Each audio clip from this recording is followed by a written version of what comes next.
श्री कृष्ण मित्रों, नमस्कार दोस्तों। मैं Dilip Pandey Om Shanti new generation channel को आगे बढ़ाते हुए आप सबके बीच में आज कुछ विशेष चीजों के बारे में बात करेंगे, जैसा कि आशीर्वाद में कितनी शक्ति होती है। एक पिता का अगर आशीर्वाद बच्चे को मिलता है या किसको भी मिलता है तो कितना बड़ा पावरफुल होता है जीवन में। दोस्तों, क्या होता है कि एक नगर में एक सेठ जी रहते थे। वो पूरे ईमानदारी से पूरे जीवन अपनी हॉनेस्टी से अपना कार्य किए, लेकिन वो हमेशा गरीब ही रहे। उन्होंने कभी सफलता नहीं पाई, लेकिन हमेशा ईमानदारी से ही व्यापार किया, काम किया, नहीं सफल हो पाए। तो भी उनका बेटा जब उनके पास आता है और उनको मृत्यु का समय आता है तो अपने बच्चे से बात करते हुए बोलते हैं, बेटा पूरा जीवन मैंने संघर्ष किया, ईमानदारी से, ऑनेस्टी से, निर्छलता से, लेकिन मैं कामयाब नहीं हो पाया। लेकिन मैं आज तुम्हें एक बहुत बड़ा मंत्र देता हूँ, आशीर्वाद देता हूँ कि आप पूरे जीवन सफल रहो।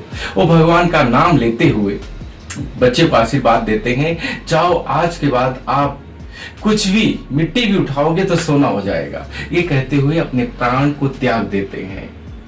और उनका बेटा धनपाल व्यापार करते हुए सोचता है कि अभी पिताजी तो है नहीं, मुझे कुछ करना पड़ेगा। तो एक ठेला गाड़ी लगाता है और उसको काफी इनकम होता है।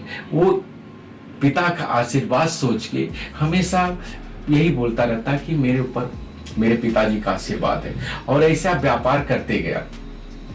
छोटी सी दुकान से बड़ी दुकान हुई, बड़ी दुकान से बड़े बाजार में हुई, बाजार से पूरे नगर में उसका नाम हो गया कि ये नगर का जो व्यापारी है, बड़े व्यापारियों में नाम होने लगा और अच्छा खासा इनकम होने लगा। हमेशा बोलता मेरे पिताजी के आशीर्वाद से। समाज में सब लोग उसको बोलते थे कि पिता का आशीर्वाद, तो भी उसको बुरा नहीं लगता था। वो इतना आगे हो गया कि एक्सपोर्ट करने लगा, विदेश से भी सामान आने जाने लगा और बहुत ही बड़ा सुप्रसिद्ध व्यापारी हो गया धनपाल।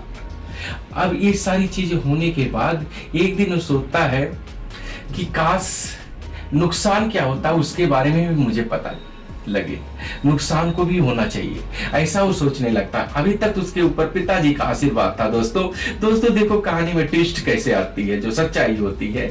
और उसके पहले अगर आप नए जुड़े तो सब्सक्राइब जरूर करिए। दोस्तों, आगे होता है कि वो अपने एक मित्र के पास जाता है, मित्र से पूछता है कि दोस्त मैं क्या करूं, मैं जो चीज उठाता हूँ सब सोना हो जाता है, बहुत व्यापार किया, लेकिन मुझे नुकसान का अनुभव होना चाहिए, मुझे हानि कैसे होगी। आज के समय में ऐसे बहुत कम लोग होते हैं, लेकिन उनको लगा कि ये चीज मुझे चाहिए।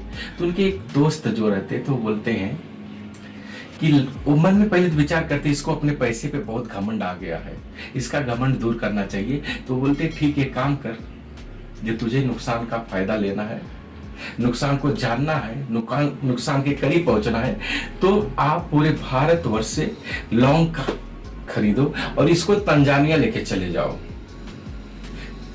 बोले ऐसा? बोले हाँ। बोले ठीक है। वो बहुत सारा लौंग का बिजनेस करता है, खरीदता है और शिप के रास्ते, जहाज के रास्ते वो पहुंच जाता है तंजानिया। वहां पहुंचने के बाद जब वो तट से रेगिस्तान होते हुए व्यापार के लिए व्यापारियों के पास जाना चाहता है तो रास्ते में उससे वहां का सुल्तान जो सम्राट था उससे मुलाकात होती है। सम्राट उस रेतीले जमीन के साथ में समुद्र के किनारे आ रहा है और ये जा रहे हैं। एक दूसरे का जब आमना सामना होता है तो व्यापारी जो होता है उत्सुकता पूछता है कि ये कौन है। तो किसी ने बताया कि ये यहाँ के सुल्तान है, सम्राट है। और सम्राट भी पूछते हैं कि ये कौन व्यापारी है। तो पता चलता है कि वो व्यापार करने के लिए यहाँ आया है। तो सम्राट उदारता से पूछते हैं कि आप व्यापारी हो, बहुत प्रेम से उससे बात करते हैं। बोलते हैं कि क्या चीज के लिए व्यापार करने आए हो। तो उन्होंने बताया मैं लौंग का लेके आया हूँ। तो बोलते हैं लौंग का? बोले कि छोटे से पैसे, मतलब एक दो आने में भी यहाँ मुट्ठी भर के लौंग मिल जाता है, यहाँ इतनी अच्छी खेती होती है, आप भारतवर्ष से यहाँ आए हो लौंग का बिजनेस करने के लिए, आपका जरूर कोई दुश्मन होगा जो आपको ये सलाह दिया हो कि आप ये बिजनेस करो। तो उन्होंने बोला नहीं महाराज, सुल्तान, सम्राट, ऐसा नहीं है, मुझे सब जगह पे लाभ होता है और मेरे ऊपर पिताजी का आशीर्वाद है और मैं सोचता हूं कि मुझे कुछ नुकसान हो। बोलते ऐसी बात है? बोले हाँ, लेकिन उसके पहले ये बताइए आप ये 100 सैनिकों के साथ में जो आप जा रहे हो, आपके सारे सैनिकों के हाथ में बहुत बड़े ये जो रेत को छानने वाले झन्ने होते हैं वो चीज है, लेकिन तलवार नहीं है। ये किस लिए? तो बोले कि आज सुबह के टाइम मैं जब समुद्र के तलहटी में घूम रहा था तो मेरे हाथ में एक बहुत खूबसूरत रिंग थी, स्वर्ण जड़ित मेरे हाथ में एक अंगूठी थी, और कहीं कहीं पे गिर गई, और मैं उसको ही ढूंढने के लिए अपने सिपाहियों के साथ में आया हूँ।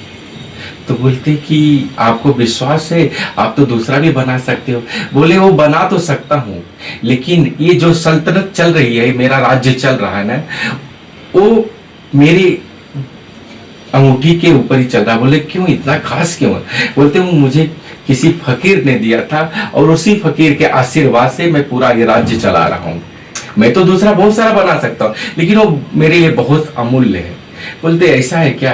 बोले तो ठीक है, लेकिन आप ये नुकसान करने के लिए जो लेके आए हो लौंग, इसके लिए क्या?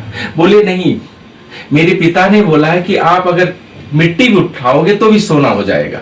और वो लौंग जो कारोबारी व्यापारी थे धनपाल जी, और सीधा वो रेत उठाते हैं, और रेत उठा के जब देखते हैं अपने हाथ में, तो वही अंगूठी रिंग जो सम्राट ढूंढने के लिए अपने सिपाहियों के साथ आए थे पूरा झाड़ने के लिए, उनके मुट्ठी में आता है।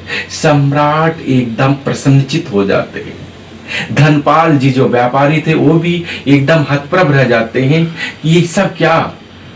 सम्राट बोलता है ये पिता का आशीर्वाद है कि अगर आप मुट्ठी उठाओगे तो भी सोना हो जाएगा। देखिए मेरी रिंग जो हम इतने सैनिकों के साथ जा रहे थे ढूंढने के लिए, वो मिल गई। बोलो क्या चाहिए तुम्हें? तुम्हारा पूरा जो ये लौंग है मैं आपके मुंह मांगे दाम पे खरीद सकता हूं, खरीदूंगा। बोलो।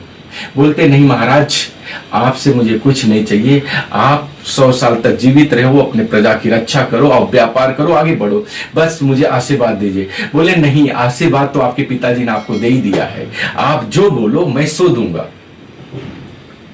दोस्तों, एक पिता के आशीर्वाद में ये कहानी का जो सार है, सच्चाई है, इतना बड़ा होता है कि देखिए वो पीर बाबा की, जिस पीर ने उसको दिया था, उसके इतना श्रद्धा से वो सल्तनत को भी मिल गई, सम्राट को भी मिल गई, और ये चीज जो धनपाल को भी मिल गया।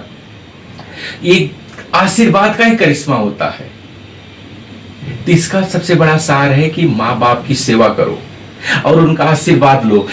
अगर वो नहीं कामयाब है कोई बात नहीं, लेकिन उनके आशीर्वाद से आप बहुत कामयाब हो सकते हैं। दोस्तों, ये मत सोचो कि अगर वो फेल है तो आप भी फेल हो, आप कभी फेल नहीं हो। उनके आशीर्वाद से आप सगुने आगे जा सकते हो। ये एक माँ अपने बच्चे का मन पढ़ सकती है, और एक पिता अपने बच्चे का भविष्य। ये दोनों पूरे विश्व के सबसे बड़े ज्योतिषी हैं। अगर ज्योतिषियों का नाम लिया जाए ना, तो एक माँ और पिता ही सबसे बड़े ज्योतिषी होते हैं। माँ बच्चे का मन पढ़ लेती है, और पिताजी उसका पूरा भविष्य क्या चीज बेस्ट रहेगा। तो माँ बाप की सेवा करो और आगे बढ़ो। दोस्तों, ये वीडियो का जो सार है, आप पूरा अगर संपूर्ण देखते हो तो आशीर्वाद का फल, माँ बाप, पिता, भाई बहन, अपने बड़ों का आशीर्वाद, गुरु का आशीर्वाद अगर आपके जीवन में लग रहा है ना, तो आपको कोई भी कामयाब होने से नहीं रोक सकता। दोस्तों, आशीर्वाद में बहुत शक्ति है, एक बार लेके देखिए। जो झुकता है ना वही बहुत उठता है। आपके जीवन की सारी कामयाबी भगवान श्री नारायण के श्री चरणों में अगर अपना दुख दर्द समर्पित करके देखो एक बार, बहुत आगे जाओगे। दोस्तों, मेरा वीडियो आप सबको अच्छा लगे तो लाइक, सब्सक्राइब, कमेंट करना ना भूलें।